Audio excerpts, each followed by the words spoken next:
You know, you remember this little boy that Xavier, Glasgow, who died while being at his babysitter's residence in Couva. We spoke to the babysitter. Remember that day we went down there and we spoke to the babysitter? Alleyne, he was sitting right here, right? The morning, I'm going to tell you exactly what happened in the morning, right? Just 3 alone was here, right? And the back room there now, right? The back room now, where the washing machine now, take toys and things in the box and things, whatever. So I was fighting you know, with ladies brother, and gentlemen, right? come back to me. You know, up to this day, nothing has happened. You know, nothing has happened. Nothing. Like nothing went on. And you might be thinking that this child, you know, we come and say the life of every child is value and this and that. That child had a bump on his head, a laceration on his head. When the father got the child, the father got the child like was heavy. And I just wanted to find out, and I realized, but nobody got arrested, no statement, nothing. And when I tell you nothing, I mean nothing. Nothing went on that. Until I call on the police, what is that? So the life of a child does not matter in this country? It does not matter? No, we're not going to take that. We're going to make this place, we're going to fix this place, We're going to fix this place. So I ended up, ladies and gentlemen, a couple of days ago, I went to the home of Xavier's father, and I wanted to hear from his side. What really going on? Go ahead. Now, ladies and gentlemen, this is Ian Alleyne. This is a connection with a case concerning a 2-year-old. I'm speaking with the father, Javal Glasgow. His 2-year-old child,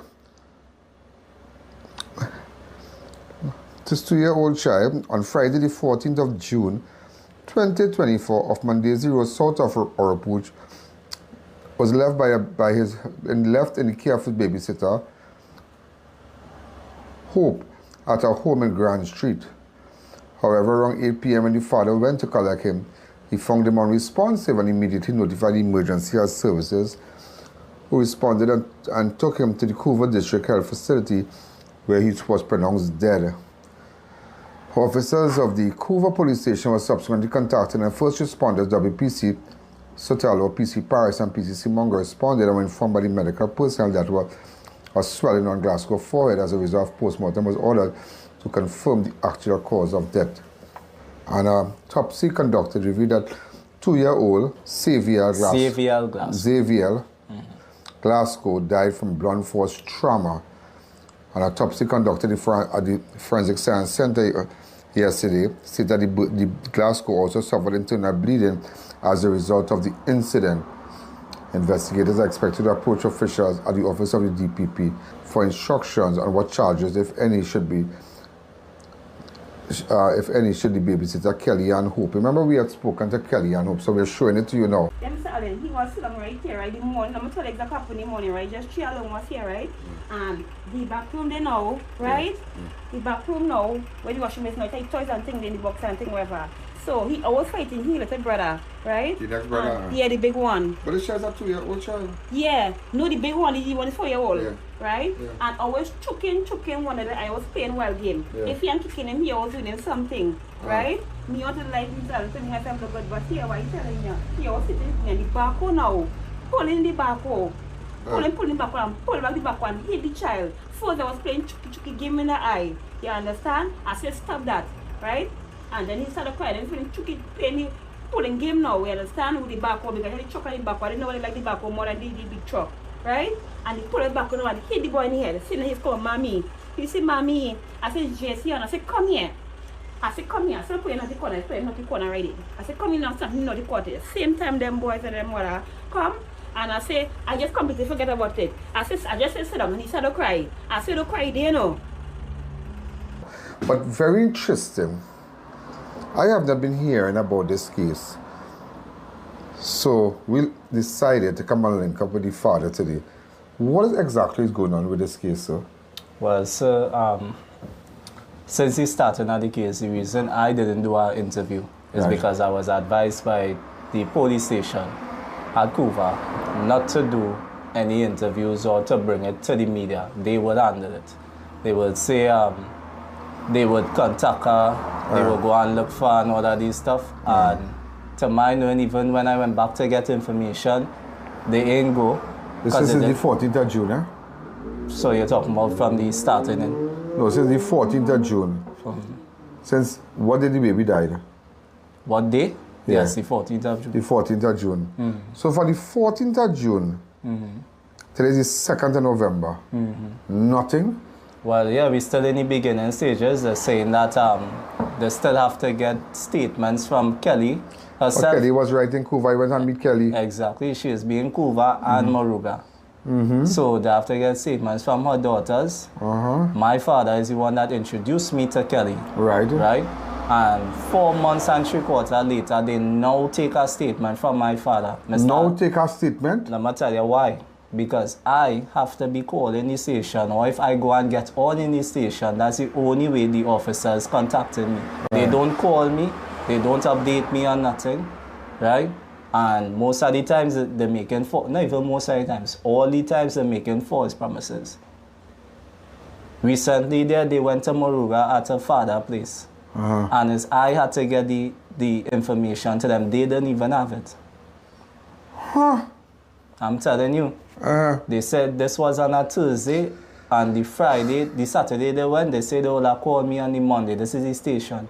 They never called me back. Since the 14th of June, this 2-year-old. Yes.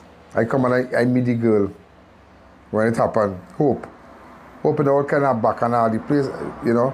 Hope was saying that you never take care of the child and you bring the child and keep her for months and then.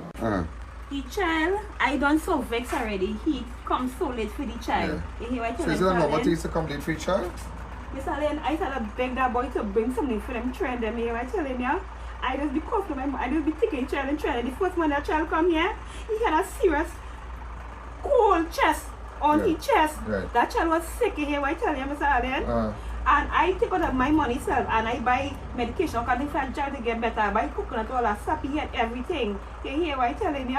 When I my money pressure this Sunday, I tell you first everyone. Make sure so I have the father money for found me. out about you? Through his father. Through his father? Yeah. And so he bringing them child quite from south to come down every morning? And well, I tell him, I say, boy, instead of bringing them every morning, can you bring every money, you know?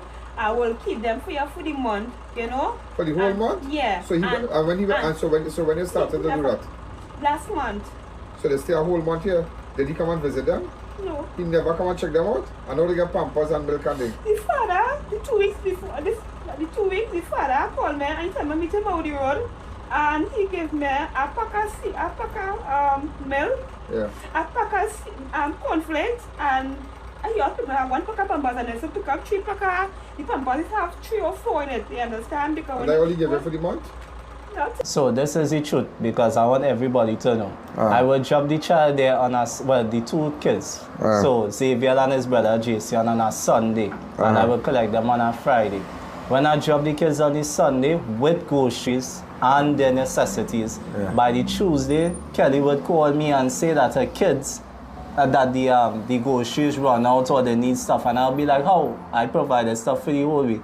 Regardless, my father lives Couva, I would call him and let him go and drop stuff because I was working office at the Prime Minister at the time. I couldn't leave work. So every time she called, she would get what she needed. We got information from her husband. I'm letting everything out because it's unbearable now.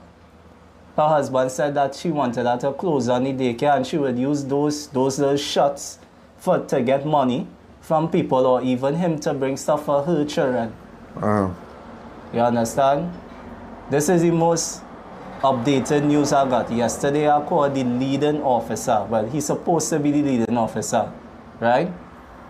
From Couva. Tell me if you find this makes sense. If you are the new leading officer on the case, dealing with my case, Mr. Alleyne, wouldn't you have to call me, the person that is the main person in the case, to let me know, well, hey, Mr. Glasgow, I'm the one taking over the case, such and such. 2 weeks now, they say this man is the leading officer. He never called me. Again, I have to call him. And this is what he told me yesterday, that he is on sick leave. Now, this is the second leading officer on sick leave in this case. Every time they have to deal with it. He's on sick leave for 2 days. He would not be there, so he can't deal with it. Go back to the inspector and deal with the inspector. Wait here right now. that he's dealing with a family death, Mr. Alleyne. Yeah. So he's going through his thing. So my reply was, that only applies to your family then. So you are a police and police swear the oath to protect and serve, and you're not doing that. So that is the latest news I get, that they are dealing with his family death, so they can't deal with mine. Something that happened 5 months ago, and we're still in the beginning stages of statements. When I first went there, Mr. Alleyne, they told me that they needed the autopsy to go and arrest this woman. They got the autopsy? We got the autopsy. When we got the autopsy, they say that they need to do the investigation now to arrest her. And next point I have to bring forth to everybody, right? She admitted in her case that she committed negligence. She said that she left the children home. She told the police that in her report, and they said that she left the children home, right? Which is negligence, which is a crime. Yeah. I recommended to the station, to the inspector, sir, isn't it that remand, which is in prison, the remanded section, they could arrest her on negligence, right? And then serve the murder case and give her everything. He then told me that no, he wants to deal with the bigger case, which is murder, and then give her everything underneath that. Kelly is outside roaming, partying, doing everything. Since the 14th of June. Since the 14th of June, and I have to be seeing her, and the police is telling me to leave her alone. So they're going to wait until I react. My last thing to say, that is, unless you don't have questions, sir, is that I have been following the chain of command. I went to the station, deal with the normal constables. I dealt with the sergeant, and then I dealt with the constables, then the corporal, then the sergeant, then the inspector. Everybody gave him a false promises, nothing happened. I decided to reach the media now, right? And this is why I've called you after 5 months. So I'm showing that I am following the chain of command. I am trying to do the right thing before I retaliate. 5 months after the 14th of June, just imagine that the 14th of June and nothing come out of this child's death and nothing. When you go there, she said somebody hit the child a truck in the head, at the toy truck. A toy truck. A toy truck. Right, these streets are take care of them children like she own. He are bringing nothing. You understand? He said just the barcode that knocked down the child, or can I take the child in his head and the barcode? The child was good when he take the child back, which child started crying. But Mr. Alleyne had a little swelling thing. You see on top of your head, they have like a little fat on top of your head, nothing to talk. But tell me, she said you never brought things. The day in question, when you went to pick up this child, what happened outside? Right. When I arrived, my next son, Jason, he told her that I reached. And she started acting well frantic. So she ran to the room where Xavier was the baby. And she come and she saying, Xavier, wake up, wake up. But she saying that since in the room, I by the door, I didn't walk in. Right. So I'm holding my next son. And now she comes, I don't know what's going on. He playing like he didn't want to get up, he's sleeping. And she hand me my child. I'm not aware of it as yet, so I took him and immediately I felt the difference in weight. He was very heavy and he was stiff. And I was like, woman, you killed my child, and she grabbed him back and I fainted back. You serious? I fainted back and hit the ground. And when I hit the ground, I just started bawling on the ground. And it's when my father came, my father shake me up and stuff. Yeah. And I started to retaliate. I went to the house, everything, but they had locked her inside. You understand? She did not call the police or the ambulance. It had somebody else in the house, and the other person is willing to give an interview. All that time she did, okay, arrange that for me, Yeah. tomorrow, arrange that for me tomorrow or today. One time I want to meet the other person in the house. Right. And I want you to do that. So all that time, she didn't call no ambulance or no police. Person mentioned now, that person is the one that called the ambulance, and they told her to do the CPR. So why they waited since you come for you to come and then do all this? So why that next person didn't do it before? So this next person said that they went there because she was really doing somebody here there, right? Yeah. So they are not like family or anything. The person went to do the hair. right? And she realized that the baby in the room and Kelly is not checking on the baby. Right. So she said she felt out of place to tell Kelly, seeming that it's not her business, to tell Kelly, hey, check on the baby in the room. Because she just went to do her hair. Yeah. Right? Right. But again, I would link up that for you to link have it up that. from it. Yeah. So again, police don't even know what I now tell you. Right, go ahead. So I'm showing you what I have to be doing the police work. Yeah, You understand what's going on? And I have to stay quiet and all that. Well, they want me to stay quiet and everything, and I must watch just throw under the bridge. No, I'm not letting it slide. And as I said, I'm not letting it slide. Either the police will take me, or they will be taking Kelly. That's craziness, boy.